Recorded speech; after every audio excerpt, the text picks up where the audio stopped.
Ya, kita akan membahas tentang satu tema yang sangat panjang sebenarnya.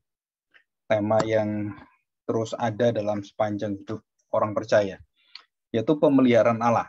Dan dalam kaitan dengan keberadaan mujizat dan juga hal-hal yang menakjubkan. Jadi nanti kita belajar peranan, fungsi, dan penentu keberadaan mujizat. Jadi siapa yang berhak mengadakan mujizat, serta yang melaksanakan, dan beberapa hal yang penting yang lain. Ini. Nah, kita akan belajar dari kitab Mazmur 77 ya. Kita coba lihat Mazmur 77. Mazmur 77 dari ayat yang ke-7 sampai ayat yang ke-15. Setelah saya baca, kita masuk dalam doa ya. Mazmur 77 ayat 7. Demikian bunyi firman Tuhan. Untuk selamanyakah Tuhan menolak dan tidak kembali bermurah hati lagi? Sudah lenyapkah untuk seterusnya kasih setianya? Telah berakhirkah janji itu berlaku turun-temurun? Sudah lupakah Allah menaruh kasihan? Atau ditutupnyakah rahmatnya karena murkanya? Maka kataku, inilah yang menikam hatiku, bahwa tangan kanan yang maha tinggi berubah. Aku hendak mengingat perbuatan-perbuatan Tuhan, khususnya di masa lampau dan juga masa depan ya. Ya, aku hendak mengingat keajaiban-keajaibanmu dari zaman purbakala. Aku hendak menyebut-nyebut segala pekerjaanmu, termasuk dalamnya penciptaan dan segala sesuatu. Dan merenungkan perbuatan-perbuatanmu. Ya Allah, jalanmu adalah kudus. Allah manakah yang begitu besar seperti Allah kami? Engkaulah Allah yang melakukan keajaiban, mujizat ya. Engkau telah menyatakan kuasamu di antara bangsa-bangsa. Dengan lenganmu engkau telah menebus umatmu, Bani Yakub dan Bani Yusuf. Dan poin terakhir adalah dengan lenganmu, dengan kuasa lenganmu, engkau telah menebus. Jadi tujuannya adalah untuk penebusan. Dan seluruh keberadaan keajaiban itu untuk menyatakan bahwa Allah akan menebus manusia. Dikatakan dengan lenganmu engkau telah menebus umatmu, Bani Yakub dan Bani Yusuf. Ya, mari kita berdoa. Kita mohon pertolongan dari Tuhan. Mari kita berdoa. Bapa yang baik, kami bersyukur di hadapan-Mu hari ini kami belajar tentang satu pengajaran yang sangat jelas terlihat dan terbukti dan terjadi. Tetapi begitu banyak hal-hal yang bertentangan, berseberangan, serta banyak permasalahan-permasalahan yang sulit untuk disatukan dan juga dilihat bersama-sama serta didamaikan dalam pandangan-pandangan kami. Dan khususnya begitu banyak gereja Tuhan, bahkan kami sebagai orang Kristen, kami kebingungan untuk melihat apa sih makna dan fungsi serta peranan dari mujizat ini. Dan Tuhan, kami ingin belajar, dan beberapa waktu ini kami akan belajar bersama-sama. Biar Tuhan berikan kepada kami satu hati yang bisa melihat bahwa kuasa mujizat Tuhan bukan sembarangan, bukan tidak ada artinya dan tujuan, tidak ada maksudnya, tetapi segala sesuatu itu yang Tuhan lakukan dan di luar daripada semua hal yang umum yang biasa, tapi hal-hal yang luar biasa, bagaimana Engkau bercampur tangan dan Engkau mengintervensi hal-hal yang sungguh untuk membelokkan, mencondongkan banyak hal dalam kelemahan manusia, dalam dosa manusia. Kami diajar begitu setianya Engkau, sehingga Engkau menyatakan kuasa-Mu, keajaiban-Mu, dan mujizat-mujizat yang tidak pernah bisa kami pikir dan kami cerna dengan pikiran kami yang sangat terbatas dan sederhana ini. Tetapi Engkau maha tahu, maha kuasa, dan maha dahsyat. Kami mau belajar, ajarlah kami, dan juga berikan kami hati yang bisa mendengarkan dengan baik dan mengamini apa yang dinyatakan oleh firman-Mu. Terima kasih Bapa, kami serahkan hati kami di dalam Kristus anak-Mu, yang merupakan satu-satunya mujizat yang paling indah, yang paling agung, adalah Engkau mau datang menjadi manusia dan mati bangkit. Dan itulah satu mujizat yang terbesar, yang tidak bisa digantikan dengan segala mujizat yang ada. Karena semua mujizat itu akan mendukung dan menyatakan dan meninggikan berita ini. Terima kasih Bapa. Di dalam nama Tuhan Yesus kami serahkan doa kami ini. Amin. Oke. Nah, tadi kita sudah baca ya. Jadi kita sudah mendengarkan. Nah, kita akan melihat kembali, mengingat kembali ya, hal penting tentang pemeliharaan Tuhan. Ya, pemeliharaan Tuhan. Nah, kita ulangi sedikit 2 minggu yang lalu ya. Jadi, apa pemeliharaan Allah? Pemeliharaan Allah adalah suatu tindakan, kelakuan, serta perbuatan Allah yang berasal dari keilahian Dia, kemahakuasaan, kemahadiran, kemahatauannya, keadilannya, dan murah hatinya. Allah itu berdaulat, dan di dalam kedaulatan Allah, wewenang Allah itu, Allah bertanggung jawab untuk menyatakan seluruh keperhatian, kepedulian Dia. Dan di dalam perbuatan-perbuatan yang akan menjaga, menopang, dan mengarahkan seluruh atau segala hal. Kejadian-kejadian yang ada, apapun dari yang kita bisa ngerti, tidak bisa ngerti, kecil sampai yang besar, dari hal-hal yang mungkin sepele bagi kita, sampai hal-hal yang begitu luar biasa, yang kita sulit untuk pahami. Ya, tujuannya adalah segala suatu peristiwa itu untuk menyatakan bahwa Allah akan mengubah dengan peristiwa-peristiwa keajaiban-keajaiban perbuatan Allah yang disebut mujizat itu atau pemeliharaan Allah, maka Allah itu mengarahkan kembali semua arus daripada segala sesuatu, baik itu sejarah, baik itu apapun yang terjadi, itu sesuai dengan kehendaknya. Ya, nah di situ kita belajar di sini ya. Yang kedua adalah dia melakukannya menurut jalan pikiran dan kehendaknya dan kekudusannya dengan caranya. Bagaimana itu? Karena dia adalah seorang raja, dia adalah seorang yang penguasa, seorang pemilik pencipta, maka seluruh semesta alam ini berada di dalam kuasa dia, kendali dia. Dan dia mengendalikan itu semua dengan perintahnya, dengan firman-Nya. Dan seluruhnya itu akan menuju kepada kegenapan dan ketetapan-ketetapannya. Dan itu semua terjadi. Jadi kalau kita lihat pemeliharaan Allah ini itu akan berjalan sesuai untuk misi Allah yang agung. Apa misi Allah yang tertinggi? Adalah menyelamatkan manusia. Dan melalui Kristus dan dari hasil karya dan perbuatan Kristuslah yang paling teragung ya. Kalau saya bicara itu penciptaan itu adalah pekerjaan Allah yang luar biasa. Orang nggak bisa ngerti bagaimana menciptakan semesta yang luar biasa ini. Tetapi puncak dari seluruh ciptaan yang ada, perbuatan Allah itu dalam pemeliharaannya, dia menyatakan ada sesuatu yang mungkin tidak biasa, atau sesuatu yang hal-hal yang umum, bukan. Tapi ini adalah sesuatu yang harus dilakukan oleh Allah sendiri, dan Allah sendirilah yang akan membereskannya. Ya, apa itu? Tentang dosa. Ya, jadi semesta alam ini, penciptaan dan kuasa ciptaan semuanya itu tidak bisa menebus dosa manusia.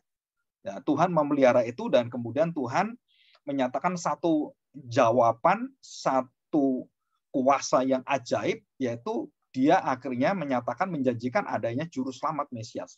Dan siapakah juru selamat Mesias ini? Otomatis kita langsung mengerti bahwa itu adalah Kristus, karena kita sudah beriman, kita percaya pada Kristus. Dan dari peristiwa lahirnya sampai dia bangkit dan naik ke surga, serta nanti dia datang kedua kali, maka seluruh pekerjaan karya Kristus inilah puncak dari seluruh pemeliharaan Allah dan puncak dari seluruh mujizat keajaiban yang ada. Ya, kenapa? Karena semua keajaiban itu tidak bisa melawan dosa. Semua mujizat itu tidak bisa melawan dosa. Yang bisa membereskan dosa, dan itu adalah mujizat di atas segala mujizat, adalah kematian dan kebangkitan Kristus. Jadi ini, inti dari Injil itu ini. Jadi Injil itu adalah mujizat dari segala mujizat. Ya. Jadi apakah itu penciptaan, apakah itu tentang air bah, apakah itu tentang bagaimana Tuhan memelihara bangsa Israel dan membuka laut semuanya. Nah, itu semua perkara-perkara perbuatan Allah yang luar biasa aja besar itu dipuji-puji oleh orang Israel. Tetapi ada tetapinya. Seluruh daripada karya Allah yang paling indah yang akan membuat manusia itu hidup bersama dengan Dia, itu adalah kematian dan kebangkitan Kristus. Dan inilah puncak dari seluruh keajaiban, mujizat-mujizat yang ada. Nah, kenapa saya membicarakan hal ini karena berita Injil yang diberitakan dari sejak awal Adam jatuh dalam dosa itu adalah pemberitaan Injil, ya, proto evangelium, yaitu berita tentang sukacita penebusan. Dari sejak Adam jatuh dalam dosa itu sudah dijanjikan oleh Tuhan. Dan itu berita itulah yang dinantikan semua manusia, nabi-nabi, raja, dan seluruh umat yang jatuh dalam dosa. Nah, di situ menjadi manusia, dan itu adalah satu mujizat yang di atas segala mujizat semuanya. The greatest miracles, ya. Jadi the greatest dari segala mujizat yang ada, mujizat yang terbesar adalah Kristuslah mujizat Allah yang tidak ada yang lain. Karena tanpa Kristus tidak ada semua mujizatnya. Nah, jadi ini satu kesimpulan, ya. Jadi tanpa Kristus tidak ada mujizat apapun yang ada. Jadi semua mujizat itu dibawa kendali kuasa dan pekerjaan tangan Kristus. Kalau kita lihat penciptaan, Kristus yang mengerjakan. Orang sembuh ini Kristus yang mengerjakan, dan pemeliharaan Tuhan selama 40 tahun bagaimana membelah laut semuanya itu pekerjaan dari Kristus, manifestasi kehadiran Kristus, ya, memelihara, menyertai bangsa Israel, menyertai Abraham dan semuanya. Dan itu semuanya adalah karya penebusan dan penyelamatan oleh Kristus, pembebasan dari perbudakan oleh Kristus, semuanya itu adalah Kristus, ya. Oke. Nah, kita kemudian melihat, nah, apa itu mujizat? Nah, mujizat bahasa Inggrisnya itu miracle. Di dalam bahasa Latinnya itu miraculum, ya. Dari kata kerjanya Yunaninya itu mirari, ya. Kemudian diambil menjadi mirror, ya. Dan mirror itu kaca. Jadi kita melihat, wah, wajah kita ini mengagumkan enggak? Nah, itu, ya. Jadi cermin yang membuat kita itu tahu siapa diri kita. Nah, jadi kata-kata miraculum dan mirari itu artinya adalah satu bentuk kita itu terkagum gitu. Kita ini mengagumi, astonish, ya. Jadi ada sesuatu yang membuat kita itu takjub gitu, tertekun, dan kita, wah, luar biasa. Nah, itu arti kata mujizat. Dasarnya di situ, miracle, ya, mujizat. Jadi mujizat itu selalu mengandung kekaguman. Selalu mengandung satu ketakjuban dan juga kadang-kadang ketakutan yang luar biasa. Ya. Nah, apa itu isinya? Nah, jadi artinya mujizat itu artinya adalah satu kekaguman, baik kekaguman peristiwanya dan juga kita bisa kagum. Nah, itu juga satu kekaguman. Jadi begini, kalau saya bisa kagum mujizat itu, wah, berarti saya ini bersyukur. Kenapa? Karena saya bisa mengagumi apa yang Tuhan berikan. Mujizat itu. Jadi saya ini bisa kagum itu. Saya kagum karena saya bisa kagum. Karena Allah memberikan saya mampu untuk mengagumi mujizat itu. Nah, saya beri contoh. Nanti kita akan lihat di kitab Keluaran. Orang-orang Mesir itu tidak bisa melihat tulah yang Tuhan berikan. Itu satu mujizat yang negatif, ya. Itu sebagai hajaran dan itu mujizat. Tapi mereka tidak mau melihat itu. Padahal mereka melihat mujizat di depan mata mereka, air menjadi darah, terus kata, kemudian nyamuk, kemudian lalat pikat, tuh, belerang, waduh 10 tulah mujizat yang luar biasa. Tapi mereka tidak melihat itu sebagai mujizat yang mengagumkan dan membuat mereka taat dan takut akan Tuhan. Nah, ini beda. Ya, kalau ini enggak, saya bersyukur karena saya bisa kagum. Dari mana rasa kagum saya?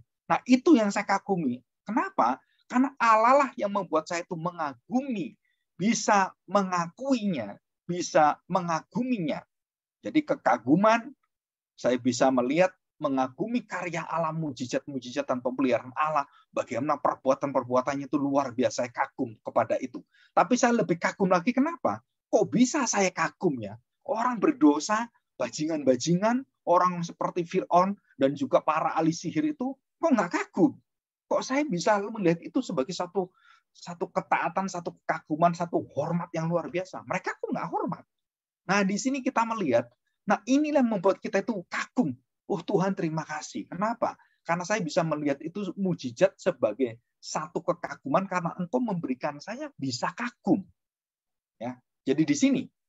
Jadi apa yang membuat kita bersyukur dalam mujizat itu adalah kita diberi kemampuan untuk kagum sehingga kita bisa mengagumi karya-karya yang perbuatan Allah yang mengagumkan itu, keajaiban. Dan ini penting sekali. Kenapa? Karena nanti ini menjadi satu penentu. Saya ini melihat semua mujizat itu untuk apa sebenarnya tujuannya. Jadi bukan untuk sebagai kesenangan saya, untuk supaya saya itu bisa pamer-pamer kekaguman kita kepada orang lain tentang Tuhan, bukan itu maksudnya.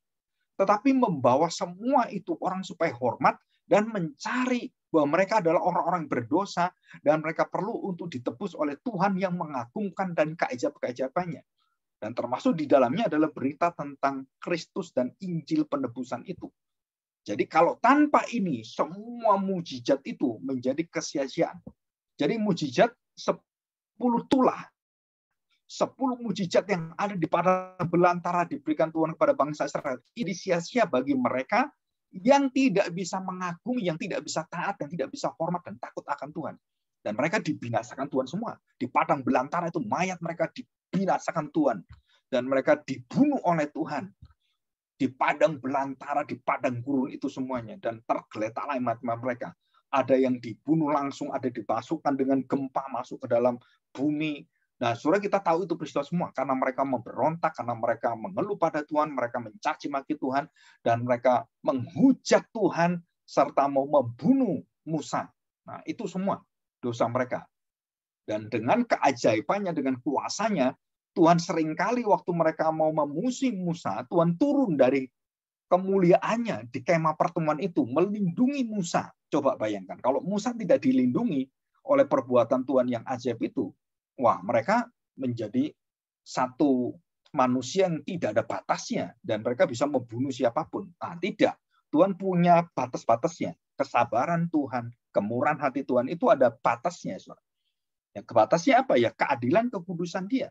Kebenaran dia. Nah, di situ.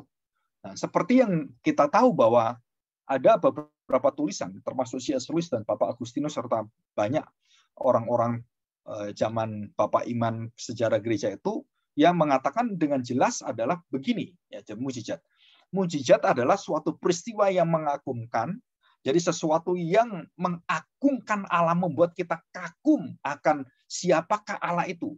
Kenapa? Karena Allah tiba-tiba berintervensi, campur tangan, terlibat langsung untuk mengarahkan dengan kuasa supranaturalnya, dengan kuasa keilahiannya, supaya alam yang melawan dia, alam yang tidak sesuai dengan kondisi yang harusnya manusia itu turut dengan dia, itu manusia menolak dia, dan disitulah Tuhan mengadakan kuasanya yang luar biasa.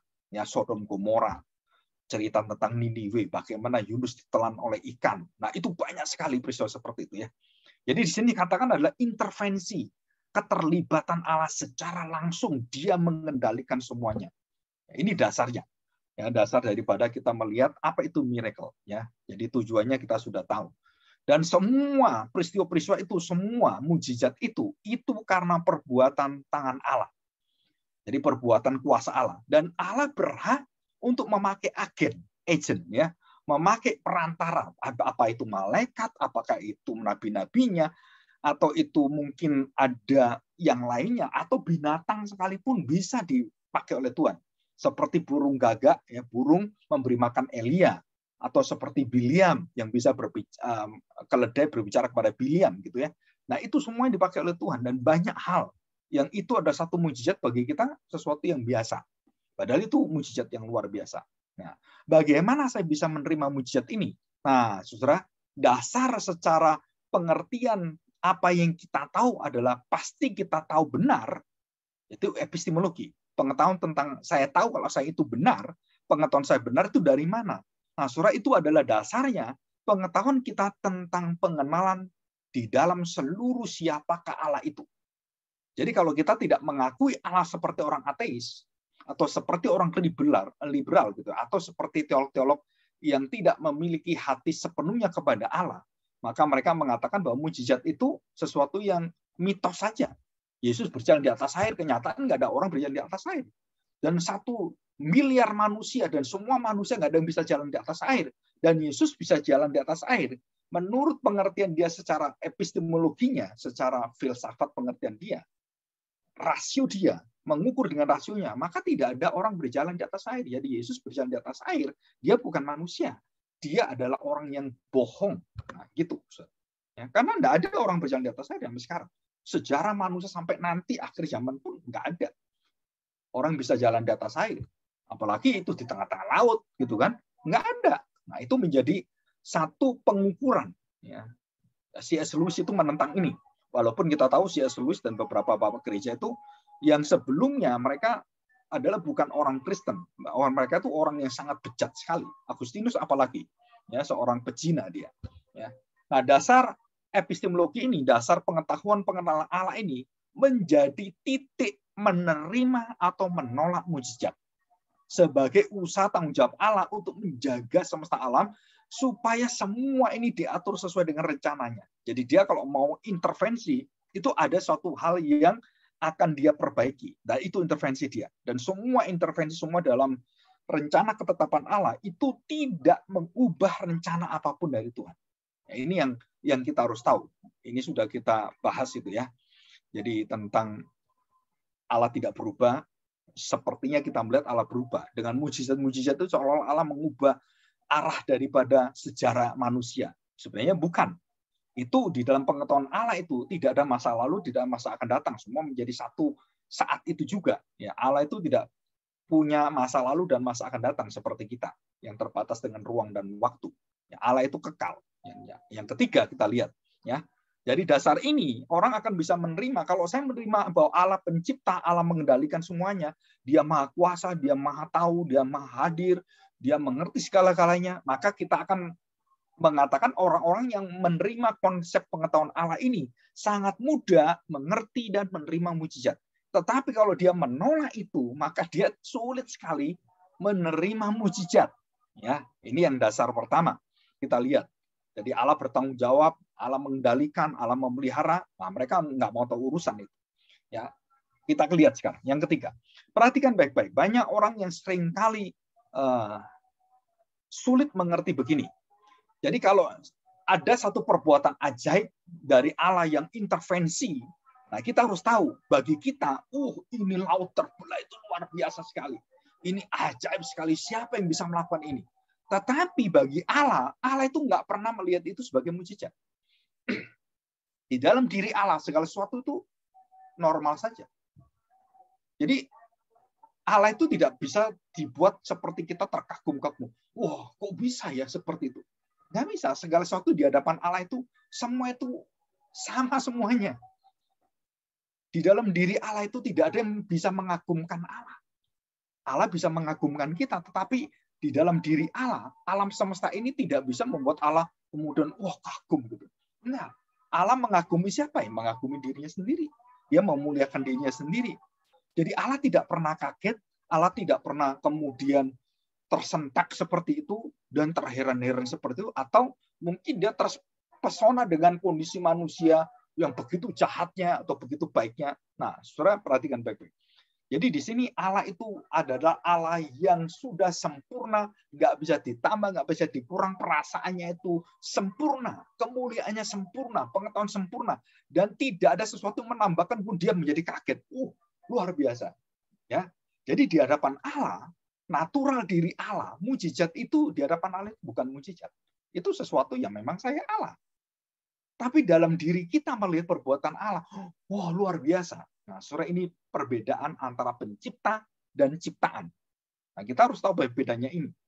Jadi bagi kita, nggak mungkin kita nggak kagum pada Tuhan. Bahkan kekaguman yang dalam ketakutan pun itu kekaguman. Jadi kalau gunung meletus seperti itu ya, wah satu kuasa yang luar biasa. Atau seperti Musa ketemu dengan Tuhan, bagaimana gunung bergemuruh, wah itu luar biasa sekali. Orang-orang yang dibawa pada ketakutan semua. Ya. Jadi ini kita harus mengerti. Jadi mujizat itu adalah sesuatu yang dilihat oleh manusia. Dan apa yang kita lihat dengan keterbatasan kita, dengan kelemahan kita, dengan keberdosaan kita, semua mujizat itu membuat kita itu menyerahkan hidup kita dan meletakkan hidup kita dan menggantungkan hidup kita kepada Tuhan. Ya, di situ. Tetapi Tuhan tidak terbatas. Tuhan bukan kekurangan. Tuhan tidak memiliki bayangan. Dan dalam diri Tuhan, perbuatan-perbuatan yang bagi kita ajaib, bagi Tuhan itu adalah sesuatu yang normal, netral saja. Jadi kita harus tahu ini. Ya. Jadi Allah itu tidak bisa dibuat menjadi seperti kita. Bagi Allah ada mujizat.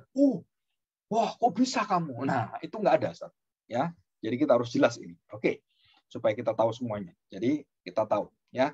Jadi mujizat Allah itu adalah satu kuasa bagaimana Allah mengintervensi, ya, intervensi.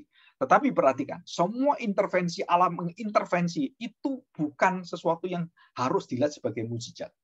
Ya, banyak dalam Alkitab Allah berintervensi, baik dengan penyebab yang dari Allah sendiri, atau dari alam, atau dengan barang-barang, atau dengan peristiwa, atau dengan kondisi cuaca, atau dengan segala hal yang berkaitan dengan kehidupan hukum alam ini. Nah, saudara, tidak semua itu dikatakan sebagai mujizat. Ya, mujizat itu adalah sesuatu yang berkaitan dengan satu peristiwa yang besar, dan itu ada satu hal yang menghalangi, ataupun ada hal-hal yang bisa membuat seluruh daripada hidup orang yang bersama dengan Tuhan itu bisa mengalami kegagalan. Nah, Tuhan di situ akhirnya menyatakan kuasanya kepada Fir'aun khususnya, dan dia menyatakan mujizatnya dan menyatakan kemahakuasaannya supaya Fir'aun itu takluk. Tapi Tuhan jelas mengatakan bahwa Fir'aun akan aku keraskan. Supaya apa? Supaya benar-benar Tuhan sendiri yang mengeluarkan dari Mesir, dari perbudakan itu Tuhan sendiri. Bukan karena jasanya Fir'aun. Bukan karena kebaikannya hati Fir'aun. No. Nah, itu jawabannya. Kenapa Tuhan mengeraskan hati Fir'aun? Karena Tuhan memberitahu pada bangsa Israel dan kita semua bahwa dialah yang mampu mengeluarkan, walaupun hati Fir'aun keras, walaupun mau membunuh Israel, menyerang Israel, Tuhan mampu mengeluarkan tetap. Dan itu kuasa dia. Dan itu mujizat. Ya, keluarnya bangsa Israel dari Mesir itu mujizat. Itu sama dengan mujizat air laut yang dibuka terbelah, itu sama. Ya, sama. Ini kita harus mengerti. Ya, oke, kita lanjutkan sekarang. Ya, nah sekarang kita lihat apa itu mujizat. Dalam Mazmur 77 tadi sudah kita baca ya, gitu ya. Jadi intervensi Allah, keterlibatan atau tangan Allah yang kelihatan dan terlihat ya, yang memakna rohani dalam semua berkaitan dengan sistem apapun di alam semesta, yang menjadi penyebab-penyebab secara alami atau supra-alami. Dan itu Tuhan campur tangan. Jadi kalau alami Tuhan gerakkan, kemudian dia menggerakkan yang alami ini, digerakkan oleh Tuhan yang tidak pada biasanya, akhirnya menjadi supra-alami. Nah, seperti contoh, laut terbelah. Tuhan tidak membelah itu tanpa apapun, tiba-tiba Tuhan belah, gitu enggak. Tuhan memakai angin. Nah, dikatakan di Alkitab, itu angin yang besar sekali itu membelah laut. Tidak tahu angin dari mana. Bagaimana luar biasa. Tetap Tuhan memakai semesta ini. Angin dia pakai. Jadi bukan seperti dia menciptakan dari tidak ada menjadi ada, bukan seperti itu, ya.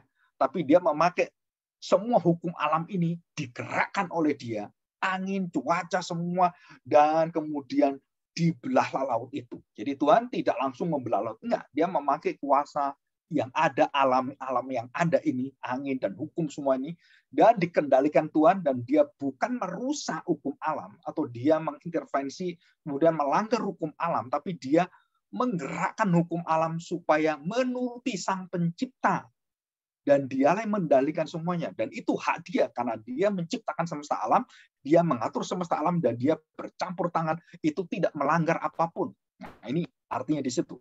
Jadi dengan tujuan khusus akan ada pesan Allah kepada manusia, ya. Baik penyebab sekunder yang berupa penyebab alamiah, dan kemudian diatur oleh Tuhan menjadi penyebab yang supra alamiah.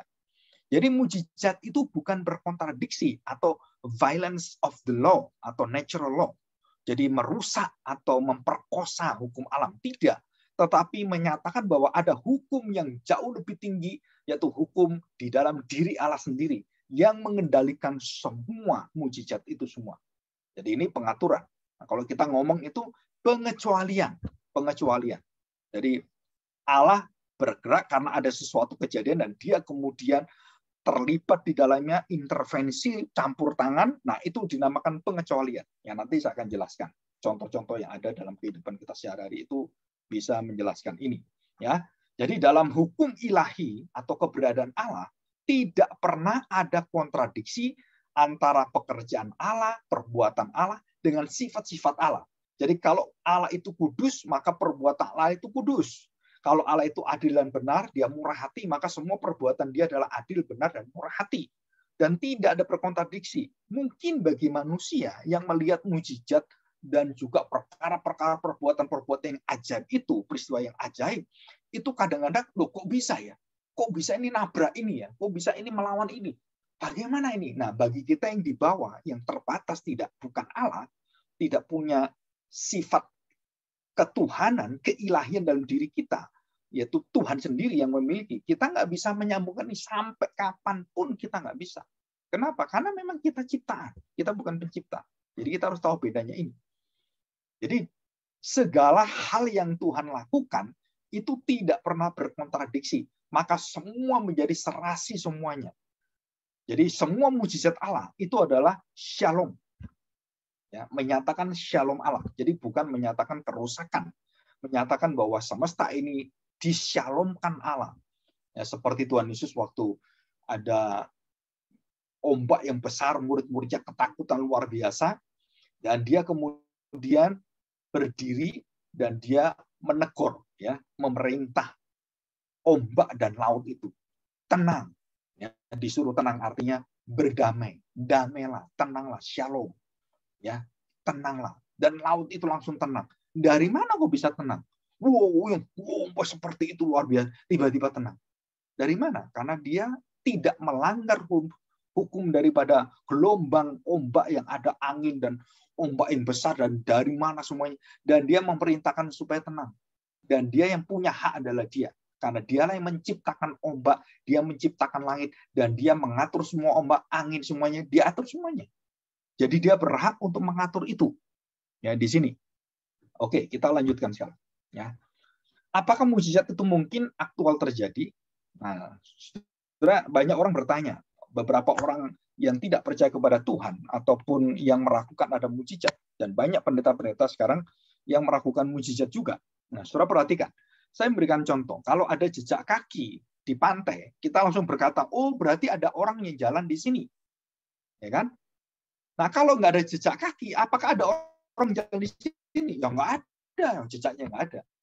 Masalahnya adalah pantai selalu ada ombak, selalu ada air laut, dan selalu ada angin. Dan pasir itu, walaupun ada jejak kakinya, tapi kalau kena angin, kena air, kena ombak, itu akhirnya hilang. Jadi kita bisa ngerti, ya? Itu akhirnya hilang. Ya. Nah, apakah jejak tadi itu yang sudah ada, kena pasir, kena semuanya, akhirnya kita mengatakan bahwa oh tidak ada manusia. Padahal jejaknya tadi ada. Nah, surah di sini kita melihat bahwa apa yang sudah Tuhan berikan, jejak Tuhan, langkah-langkah Tuhan, dan bukti-bukti tentang mujizat itu begitu banyak sekali di Alkitab. Dan kita tidak bisa menutup dengan apa? Dengan pikiran kita yang seperti ombak, seperti air, seperti angin, sehingga akhirnya menutupi jejak-jejak seluruh karya Allah itu. Dan kita tidak bisa mengatakan, oh nggak ada jejaknya kan, jadi nggak terbukti ini. Nggak ada mujizat ini. Nah, saudara perhatikan baik-baik. Jadi ini satu pengertian yang sangat sederhana secara filosofis historis. Jadi kalau mujizat itu tidak ada, maka tidak ada orang membicarakannya, tidak ada orang merasakannya, tidak ada orang menuliskannya, dan tidak ada orang menyaksikannya, dan tidak ada sejarahnya, dan tidak ada saksinya, dan semua tidak ada. Tapi kalau itu ada, dan semua ada, dan jelas ada, di dalam sejarah ada, dan ditulis tulisan semua ada, di buku-buku bukan hanya Alkitab, juga buku-buku yang lain. Buku-buku yang ada di Israel, buku-buku pada zaman Romawi semuanya, dan menjelaskan semua mujizat itu terjadi dan benar terjadi. Dan bukan hanya itu, secara arkeologi bahwa diakui semuanya. Dan barusan ini saya membaca Kaisar Huangwu, kaisar dari Han itu menuliskan tentang peristiwa kematian Kristus dan ada gerhana matahari. Dan dia mengatakan satu kalimat yang membuat kita tercengang semua, dan itu ada di YouTube, ya, ada di Google juga, saudara bisa baca di sana. Dan dia mengatakan yin dan yang itu akhirnya hanya satu yang ada. Apa? Yang ada adalah kebaikan dan tidak ada itu kejahatan. Nah, itu Kaisar Wu ini itu mengatakan bahwa kebaikan itu adalah kekal dan kejahatan, kegelapan itu atau hitam itu karena tidak ada kebaikan. Dan itu sama persis dengan apa yang tertulis dalam Alkitab, ya. Sama peristiwa Alkitab. Jadi itu peristiwa itu kemudian menjadi wahyu umum dan diterima oleh kaisar itu, dan pada saat yang sama terjadi tahun 31 kalau nggak salah, ya, tahun 31 atau sekitar 31 32. Nah, Tuhan Yesus juga 31 32 dia meninggal di situ. Dan itu perhitungan-perhitungan dan peristiwa itu bukan terjadi hanya di Israel, hanya di Yerusalem. Kegelapan yang selama 3 jam itu terjadi di seluruh dunia. Dan banjir Nuh, banyak orang-orang liberal mengatakan itu banjir hanya terjadi seperti orang kebanjiran di kota. Hanya sebagian ini karena dia rendah, banjir di sana, hujan di sana. Bukan. Karena buktinya apa? Di seluruh kebudayaan yang ada, bahwa banjir air bah itu menenggelamkan seluruh bumi. Dan itu ada tulisan, dan termasuk di China ada tulisan itu, bukti-buktinya. Ya, kita bersyukur, nggak bisa dilawan oleh mereka. Jadi bukti-bukti yang ada mujizat, ada petan Allah yang ajaib, dan tidak bisa mereka bantah, karena itu terang sekali. Ya. Tetapi, saudara harus tahu, tidak semua orang percaya kepada Allah harus selalu percaya adanya mujizat. Jadi maksudnya begini, mujizat itu ada tulis, iya. Tetapi apakah mujizat itu terus akan ada? Nah, saudara, ini yang menjadi masalah dalam iman Kristen. Ya, saya akan memberikan penjelasan. Jika Allah tidak ada, maka tidak ada mujizat. Karena Allah ada, maka ada mujizat. Jadi kalau mujizat Allah menunjukkan bahwa Allah ada. Kalau tidak ada mujizat, berarti Allah tidak ada. Nah, saudara, ini kesimpulan secara pemikiran kita begitu sederhana, tetapi banyak menyesatkan orang. Jadi kalau kamu menjadi orang Kristen, kamu tidak mengalami mujizat, berarti kamu bukan orang Kristen yang benar. Kamu Kristen yang kurang mujizat. Nah, saudara, itu adalah kalimat yang tadi saya ngomong.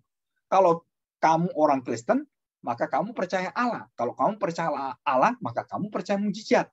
Jadi mujizat Allah dan iman kamu itu adalah mutlak ada.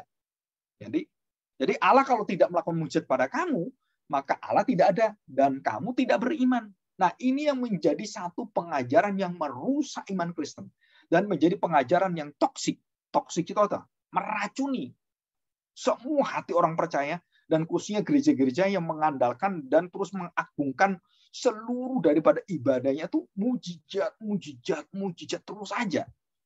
Nah, saudara, mereka lupa bahwa Allah yang menentukan ada dan tidak ada mujizat, bukan kamu. Jadi kita percaya ada mujizat, iya. Tapi ada orang Kristen tidak percaya mujizat. Iya, karena Allah tidak melakukan, ya tidak ada mujizat. Bukan tidak ada mujizat selamanya, bukan. Tetapi ada dan tidaknya bukan karena manusia. Bukan karena pendeta, bukan karena ibadah kita. Dan kita harus tahu, di dalam Alkitab tidak ada ibadah dikhususkan untuk menyatakan mujizat. Ya, Tuhan Yesus tidak pernah.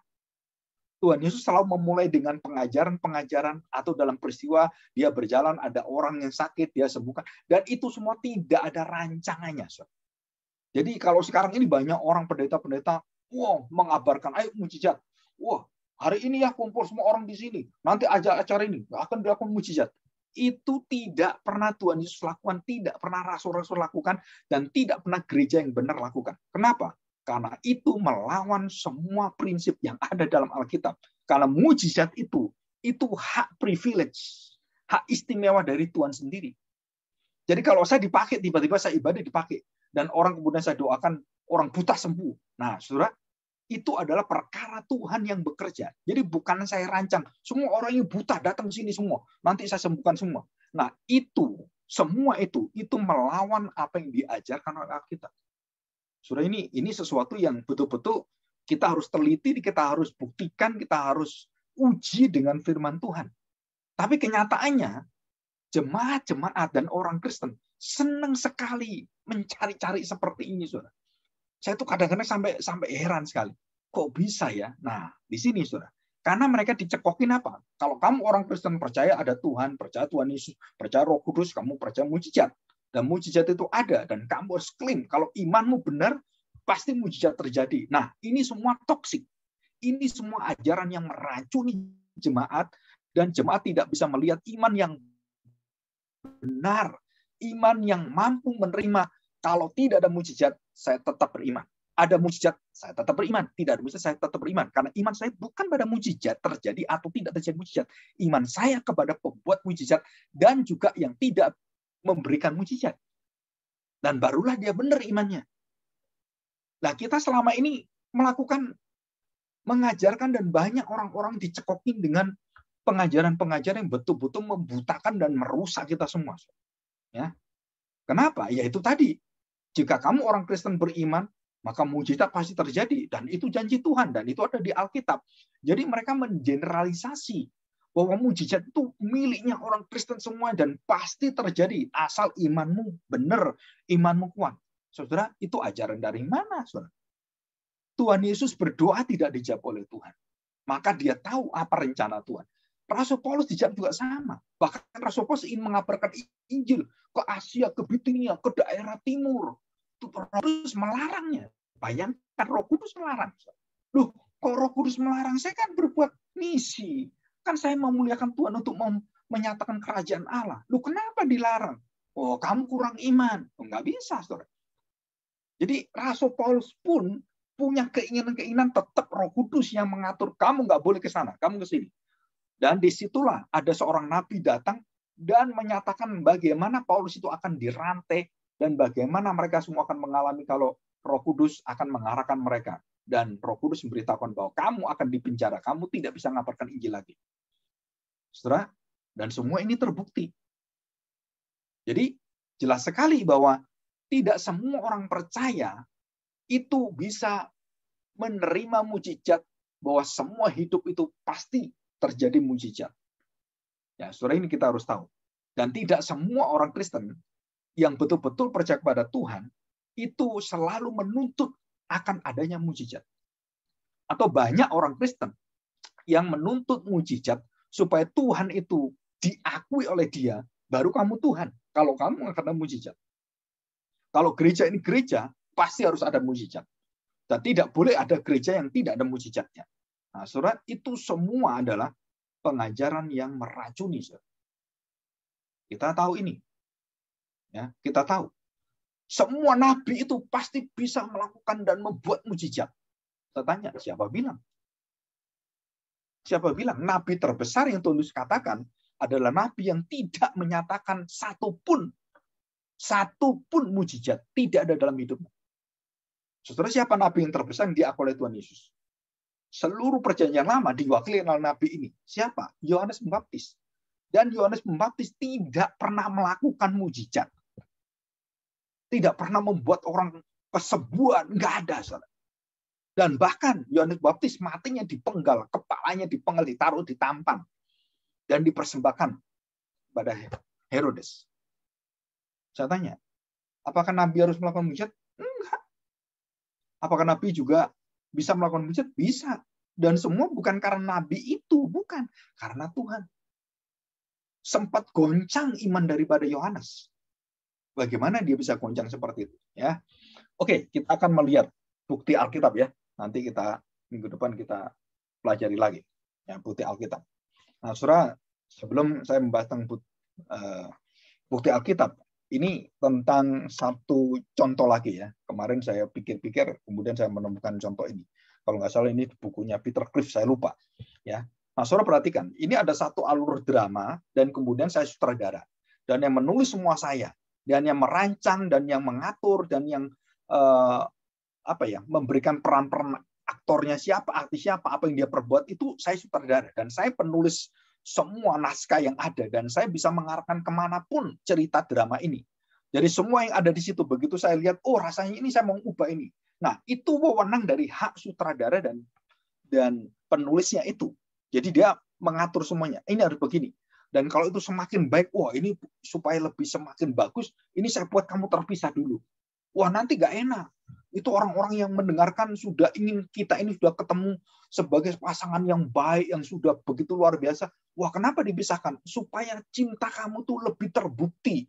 Cinta kamu supaya lebih menguatkan lagi dan memberikan contoh yang luar biasa. Akhirnya dipisahkan pasangan itu dengan kejadian yang lain dan dibuat seperti dramanya semakin indah. Nah, saudara, ini semua cara Tuhan. Alur cerita diciptakan dan diperindah dan bagaimanapun itu semuanya bergantung pada penulis dan sutradaranya. Dan semua kita ini yang ada adalah kita semua adalah pemain-pemain di dalam cerita itu semuanya. Ya, kita semua diarahkan. Ya, saudara, yang kedua, ini ada satu ilustrasi ya. 1000 peristiwa, ada 999 ya, 1000 peristiwa. 999 tidak ada mujizat dan ada satu terjadi. Maksudnya apa? Berarti keberadaan mujizat tidak dapat dihapus oleh karena tidak ada mujizat. Jadi ini ada mujizat cuma satu. Dari 1000 cuma satu. Kita tidak bisa menutup, oh nggak ada mujizat. Kenapa? Karena terbukti 999 tidak ada mujizat. Jadi ini ada mujizat, berarti nggak ada. Ya. Dan sebaliknya, 1000 peristiwa dan menyatakan 999 ada mujizat dan satu tidak terjadi mujizat.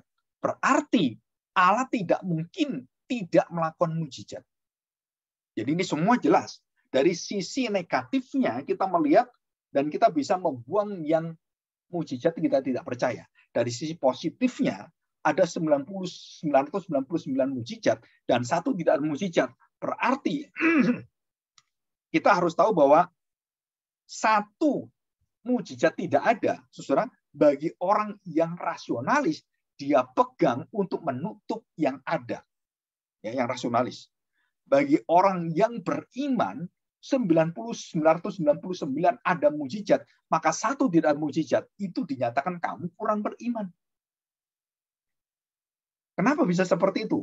Karena pikiran kita berdasarkan bukan pada pembuat mujizatnya, tapi berdasarkan kepada terjadinya dan tidak terjadinya mujizat. Jadi kalau gereja ini ada mujizat, wah ini gereja yang diberkati Tuhan. Ini gereja nggak ada mujizat, wah ini nggak ada berkatnya. Wah pendeta ini pendeta yang bisa melakukan mujizat, wah luar biasa pendeta ini dipakai oleh Roh Kudus. Pendeta ini nggak ada, malah kalau doa orangnya pada mati semuanya. Dia banyak jemaatnya itu malah nggak karu-karuan. Nah kita pikir, wah ini pendeta ini nggak disertai Roh Kudus. Nah ini disertai Roh Kudus. Nah saudara, kita tidak bisa berpikir dengan iman yang penuh dengan kesalahan atau iman yang penuh dengan racun, kesalahan pengajaran. Kenapa? Karena terjadi yang mujizat atau tidak terjadi mujizat tidak menentukan iman itu benar, gereja itu benar, pendeta itu benar atau tidak. Kenapa? Karena yang menentukan mujizat bukan pada orangnya, bukan pada peristiwanya, tapi adalah Tuhan.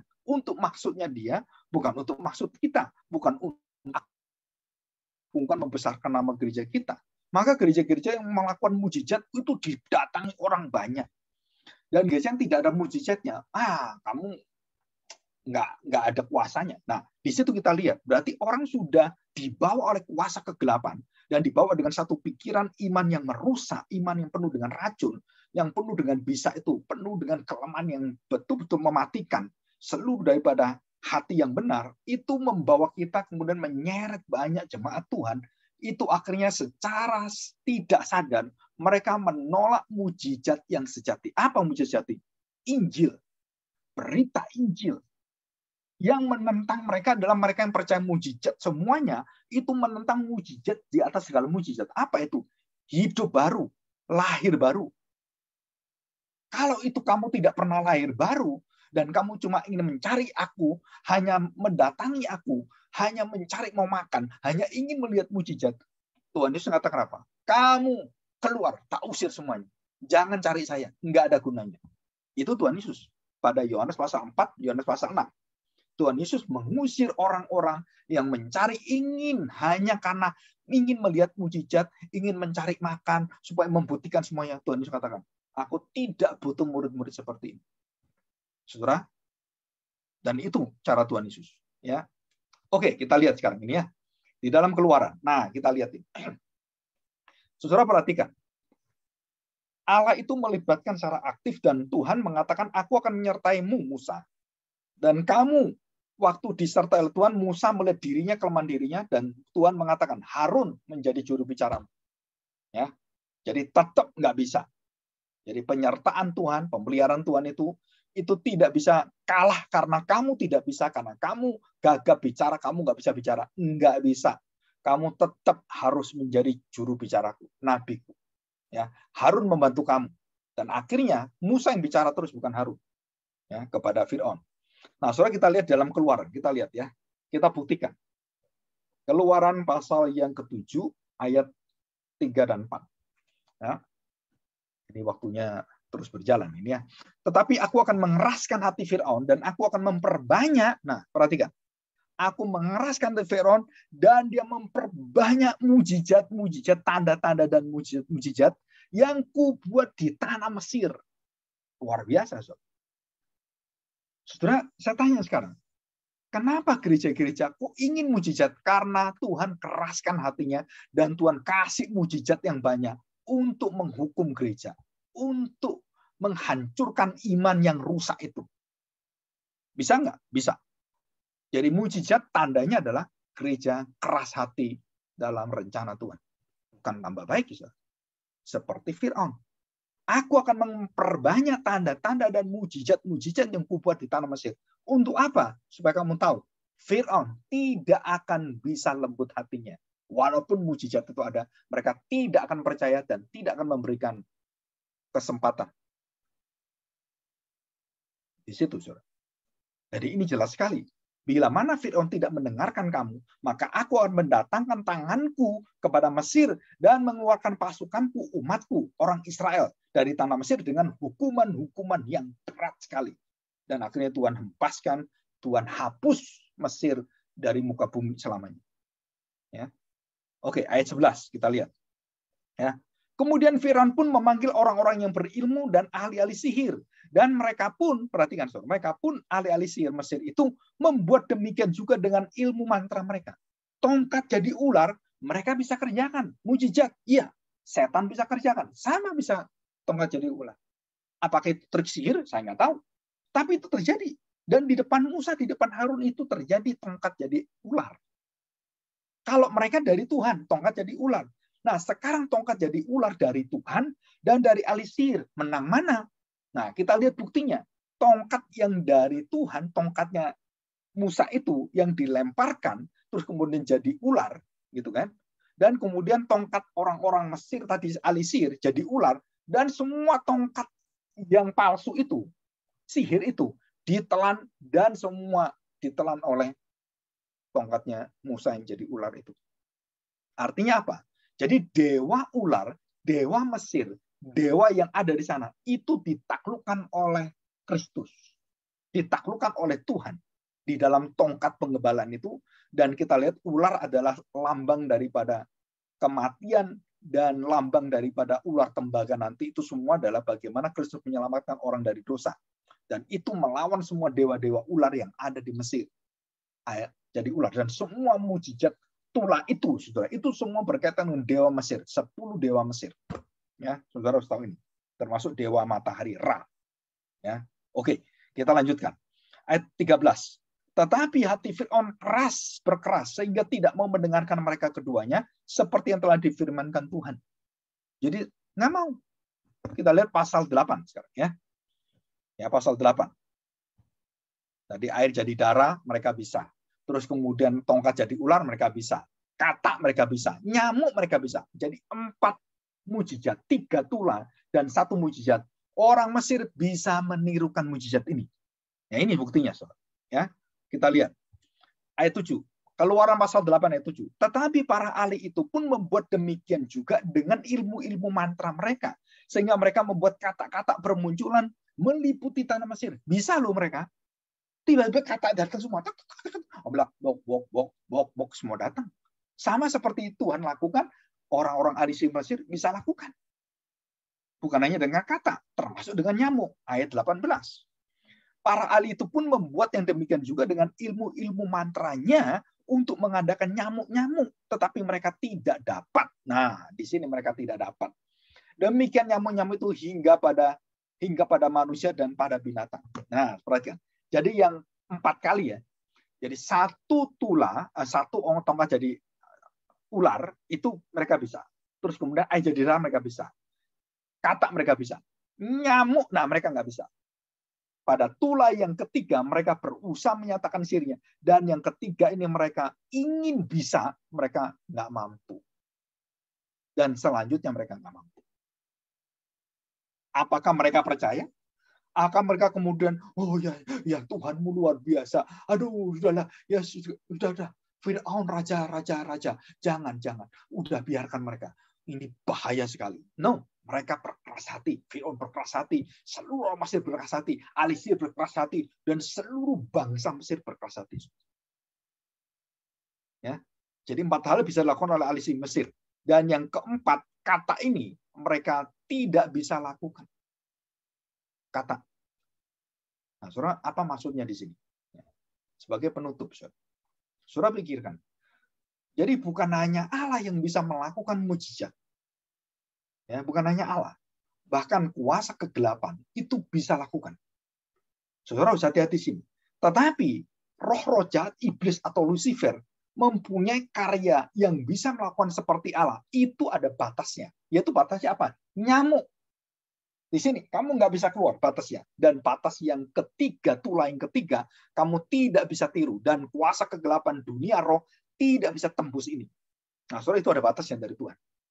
Jadi mujizat-mujizat yang Tuhan lakukan, saudara, dibagi menjadi beberapa bagian penting sekali.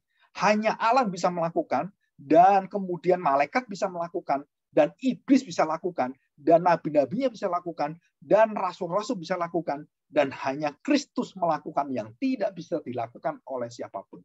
Malaikat tidak bisa, nabi-nabi nggak bisa, semua nggak bisa, termasuk Lucifer yang akan bisa, dan hanya anak manusia yang bisa lakukan. Dan itu apa? Jawabannya cuma satu.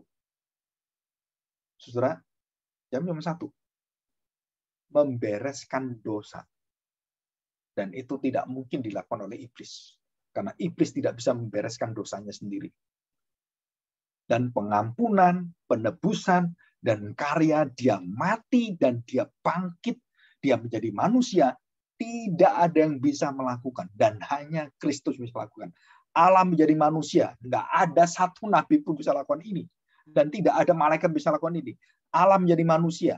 Dan manusia di dalam Kristuslah yang bisa melakukan mujizat yang tidak bisa dilakukan oleh siapapun.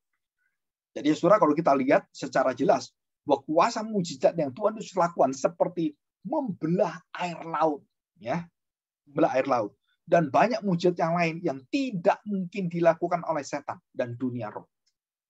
Dan hanya Allah yang bisa lakukan. Dan itu ada batas-batasnya. Jadi kita di sini harus percaya bahwa iman kita harus mengerti. Kita yang pertama bahwa mujizat yang benar dari Allah dan mujizat yang terbesar adalah karya Kristus, Allah menjadi manusia, dan Injil itu. Itu yang pertama.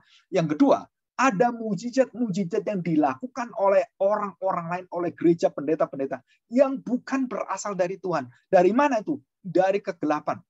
Karena itu akan meracuni dan merusak dan akan menjadikan mereka mencari dan mempercayai Mesias palsu, nabi palsu, Injil palsu, dan gereja palsu atau gereja di bawah kontrol oleh setan. Nah, ini yang kedua. Dan yang ketiga, maka seluruh daripada hidup kita diberitahu oleh Tuhan, dan khususnya Rasul Paulus, bahwa mujizat adalah bukan tiang daripada keselamatan. Sudah bukan. Kenapa? Saya beri contoh.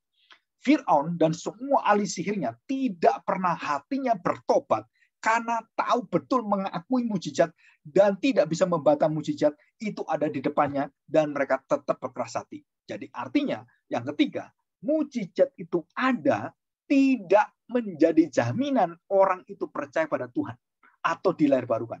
Tetapi Injil Kristuslah yang menjamin bahwa Roh Kudus akan melahirbarukan. Dan mujizat yang keempat, yang terakhir, mujizat yang harus kita cari adalah bukan bagaimana saya perlu buat, bagaimana pendeta melakukan mujizat-mujizat, bagaimana mengusir setan. Bukan.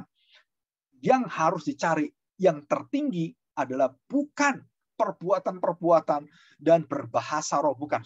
Tapi kasih Allah yang harus dimiliki. Dan ini puncak dari seluruh perbuatan mujizat Allah. Apa?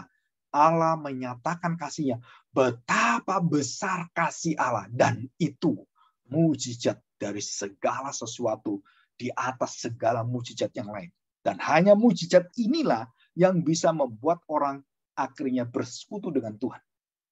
Ya, 10 kusta, 9 kembali.